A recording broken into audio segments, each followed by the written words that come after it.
பெண்ணின் பெருமையை பேச வந்த காவியம் சிலப்பதிகாரம். கோழையின் மரணத்திற்காக நீதி கேட்டு வந்த கண்ணகியாக நான் நடிக்கப் போகின்றேன். இதோ மதுரையில் நெடுஞ்செழிய பாண்டியன் அரசவை சிற்றத்துடன் கண்ணகி விளைகின்றாள். காவலரே, பாதி உயரம் கையில் தனிச்சிலம்போடு ஆவி குடிப்போன வடிவம் கொண்டு உங்களை சந்திக்க ஒருத்தி வந்திருக்கிறார் என்று உங்கள் அரசரிடம் சென்று சொல்லுங்கள். வழிவிடுங்கள், நானே வருகிறேன். தேரா மன்னா செப்புவதுடையேன்.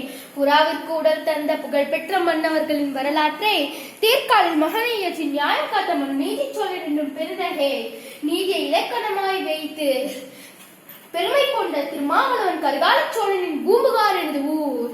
பெருவணிகன் மாசாத்துவன் மருமகள் நான். என் பெயர் கண்ணகி. முத்து விளைகின்ற 3 கடல் சூழ்ந்திருக்கும் தென்னகத்தில் முரசுகள் கொட்டி சங்கம் வளர்த்த முக்கொடி நிலையிலே முத்தமிழை காப்பாற்றும் வேத பரம்பரை இதனை மூலியாக்க முடிவு புரிந்த மன்னவனே, உன்னை நீதி வழுவா நெடுஞ்செழிய பாண்டியனை இகழ்ந்துரைக்க வந்திருக்கும் கண்ணகி நான்.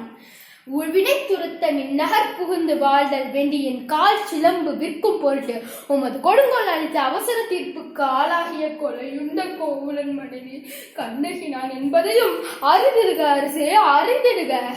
என் கணவனை கல்வன் என்று குற்றம் சாட்டிய மன்னனே, யாக்காவாராயினும் நாக்காக்க மன்னா, நாக்காக்க.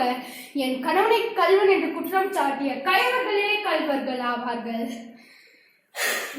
நீதி இலக்கணம் உரைக்கும் நெடுஞ்செழிய பாண்டியனே, கொள்ளு மண்டபத்திலே விசாரிக்கப்பட வேண்டிய வழக்கு கோயில் மண்டபத்தோடு முடிவானேன். இதற்கு பெயரா நீதி? இதற்கு பெயரா நியாயம்? இதற்கு பெயரா அரசு? இதற்கு பெயரா நேர்மை?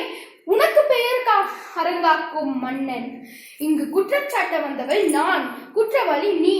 அதனால் தீர்ப்பளிக்கும் உரிமை உன்னிடம் இல்லை மன்னா. இதோ இங்கு இருக்கிறார்கள் பெருந்தகை பெரியோர்கள். இவர்களே இங்கு நீதிபதிகள். இவர்களே கூறட்டும் நல்ல தீர்ப்பு. என் கணவனின் கையில் இருந்தது கோப்பெரும் தேவியின் சிலம்பு அல்ல, கோவலன் தேவியாம் கண்ணகியின் சிலம்பு. ஆம், என்னுடைய சிலம்பு. என் கணவனை கல்வன் என்று குற்றம் சாட்டிய மன்னனே, இதோ என் கையில் உள்ள இந்த சிலம்பு மாணிக்க பரல்களால் ஆனது. உமது தேவி அணிந்திருக்கும் சிலம்புகளில் ஒன்று என்னுடைய சிலம்பாகும். அதனுள் இருப்பவை மாணிக்கங்களா முத்துக்களா? சபையோருக்கு காட்டு பாருங்கள், மாணிக்க பரல்கள். பாண்டியா, இன்னும் உனக்கு சந்தேகம் இருந்தால் என்னுடைய மற்றொரு சிலம்பு பார். மாணிக்க பரல்கள். நீதி அழிந்து விட்டதா? நியாயம் சரிந்து விட்டதா? தமிழகம் உன்னை பார்த்து சிரிக்கிறது பாண்டியா. மன்னா, மாசு படரும் மாண்பு தவறியும் நீதி தவறிய உனக்கு செங்கோல் எதற்காக? பாதகம் புரிந்த உனக்கு மணிமுடி எதற்காக? வேந்தர் குலத்திற்கு இழிவு கற்பிக்க வந்த உனக்கு வெண்கொற்ற குடை எதற்காக?